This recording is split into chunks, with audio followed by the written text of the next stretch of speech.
پیارے بچوں آداب، آج ہم 10ویں جماعت کا ایک سبق پڑھیں گے عرش صحبائی کے متعلق۔ عرش صحبائی کی 2 غزلیں آپ کے نصاب میں موجود ہیں، ان کے حالات زندگی اور ادبی خدمات پر بھی ہم روشنی ڈالیں گے۔ تو چلیے شروع کرتے ہیں آج کا سبق۔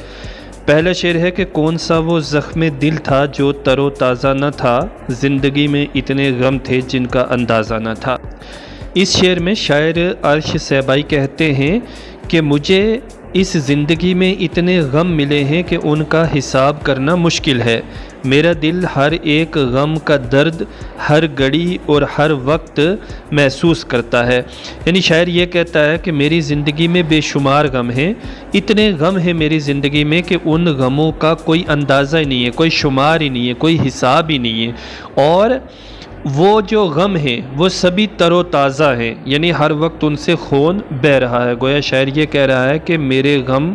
ہمیشہ تر و تازہ، ہم نکل سکتے بھی تو کیوں کر حصار ذات سے، صرف دیواریں ہی دیواریں تھیں دروازہ نہ تھا۔ تو اس شعر میں شاعر حصار ذات کے متعلق، انسانی وجود کے متعلق اشارہ کرتا ہے۔ حصار کا مطلب ہوتا ہے دائرہ، اور ذات ہو گیا جو انسان کی اپنی ذات ہے۔ تو شاعر کہتا ہے کہ ہم اپنی ذات کے دائرے سے باہر نکلتے بھی تو کس طرح نکلتے، کیونکہ ہماری چاروں طرف صرف دیواریں ہی دیواریں تھیں، کوئی دروازہ نہ تھا جس دروازے سے ہم باہر نکل جاتے۔ گویا شاعر کا یہ کہنا ہے کہ میں اپنی ذات میں مقید ہو کر رہا اور میں اپنی ذات کے دائرے سے باہر نہیں نکل سکا، اس لیے نہیں نکل سکا کیونکہ میری چاروں طرف دیواریں ہی دیواریں تھیں۔ اب شاعر کا یہ جو شعر ہے یہ صوفیہ والا شعر ہے، اور شعر میں شاعر یہ کہنا چاہتا ہے کہ میں اگر اپنی ذات سے باہر نکلتا بھی تو کس طرح نکلتا، کیونکہ میرے ارد گرد کا جو ماحول ہے وہ میرے موافق نہیں تھا اور مجھے پسند نہیں تھا، اس لیے میں اپنی ذات کے دائرے میں قید ہو کر رہ گیا اور اپنی ذات سے باہر میں نے کبھی کچھ سوچا ہی نہیں۔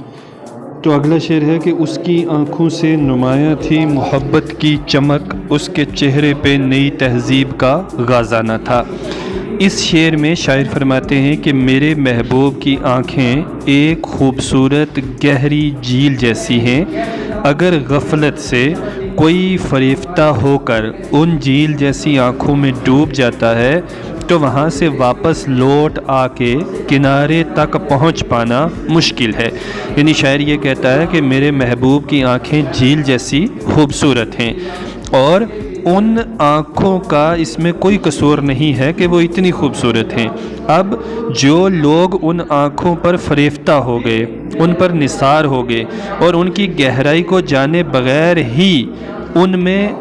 کود پڑے، تو وہ ان آنکھوں میں اس طرح سے ڈوب جائیں گے کہ وہاں سے پھر واپس لوٹ کر آنا ناممکن ہو جائے گا، مشکل ہو جائے گا۔ یعنی شاعر اپنے محبوب کی آنکھوں کی خوبصورتی کو بیان کرتے ہوئے کہتے ہیں کہ وہ جھیل جیسی خوبصورت ہیں، اور ایک بار جو ان آنکھوں کا دیوانہ بن جاتا ہے پھر وہ وہاں سے واپس نہیں لوٹ سکتا۔ اگلی غزل ہے کہ ہر ایک رنگ میں کاٹیں گے ہم سزا ہی سہی، یہ زندگی کسی مفلس کی بد دعا ہی سہی۔ اس شعر میں عرش صحبائی فرماتے ہیں کہ مجھے اس زندگی میں صرف غم ہی غم ملے ہیں، کبھی راحت یا آرام کے 2 پل بھی نصیب نہ ہوئے،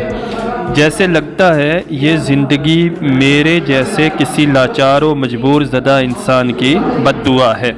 یعنی شاعر یہ کہتا ہے کہ یہ جو زندگی ہے اس میں مجھے ہمیشہ غم ہی غم ملے ہیں، پریشانیاں ہی پریشانیاں ملی ہیں، مجھے اس زندگی میں آرام، سکون اور چین کے 2 پل بھی نصیب نہیں ہوئے۔ تو کبھی کبھی مجھے ایسے لگتا ہے کہ میری یہ زندگی کسی مفلس و لاچار کی بد دعا ہے جو میں سہ رہا ہوں اور گزار رہا ہوں۔ یعنی شاعر کی تمناؤں کے مطابق اس کی زندگی نہیں گزر رہی ہے، جس کو لے کر وہ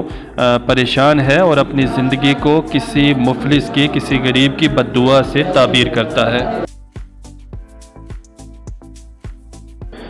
اگلا شعر ہے کہ نہ اس کو بھول کہ میں نے تجھے کیا تخلیق، یہ اور بات ہے تو وقت کا خدا ہی سہی۔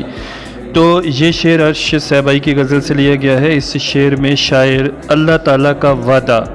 انسان کو یاد دلاتا ہے کہ اے انسان، تجھے اللہ نے ہی پیدا فرما دیا ہے، تجھے اسی کا کہنا اور اسی وحدہ لا شریک یعنی خدا کی عبادت کرنی تھی، مگر افسوس تو نے یہاں آ کر اور خدا بنا لیے اور خود بھی یہ دعویٰ کرتا ہے کہ میں وقت حاضر میں پیش رہتا ہوں۔ یعنی شاعر یہ کہنا چاہتا ہے کہ اے انسان تو اس بات کو مت بھول جا کہ تجھے خدا نے پیدا کیا ہے، خدا نے بنایا ہے، بے شک تو اس وقت اپنے وقت کا بادشاہ ہے، خود کو تو زمانے کا ناخدا سمجھتا ہے، لیکن یاد رکھ کہ تجھے تخلیق کرنے والا، تجھے بنانے والا وہی خدا ہے، وحدہ لا شریک ہے۔ یہی بہت ہے کہ مجھ پر تیری توجہ ہے، تیری نگاہ کا انداز دوسرا ہی صحیح۔ یہ شعر عرش صہبائی کی غزل سے لیا گیا ہے، اور اس شعر میں شاعر محبوب سے مخاطب ہو کر فرماتے ہیں کہ اے محبوب، مجھے ساری کائنات کی خوشیاں مل چکی ہیں، کیونکہ تمہاری نظر کرم اب مجھ پر ہوتی ہے، یہی میرے لیے سب سے بڑی دولت ہے۔ اگرچہ تمہاری نظروں میں میرے لیے بغاوت اور نفرت اور عداوت ہی دکھتی ہے،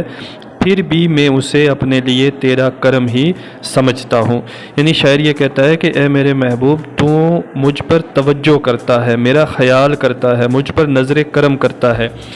میرے لیے یہی بات بہت ہے، اور میرے لیے یہ بات ایک بہت بڑی دولت ہے۔ کیوں؟ بے شک تو مجھے عداوت سے، نفرت سے دیکھتا ہے، لیکن کم سے کم میری طرف دیکھتا تو ہے، یہی میرے لیے سب سے بڑی دولت اور نعمت ہے۔ وہ میری روح میں تحلیل ہو چکا ہے عرش، اگر وہ مجھ سے جدا ہے چلو جدا ہی سہی۔ اس مقطع والے شعر میں عرش فرماتے ہیں کہ روحانی طور پر میرا محبوب میری روح کے ساتھ گل مل گیا ہے، اور وہ میری روح میں گل مل کر ضم ہو چکا ہے، اگرچہ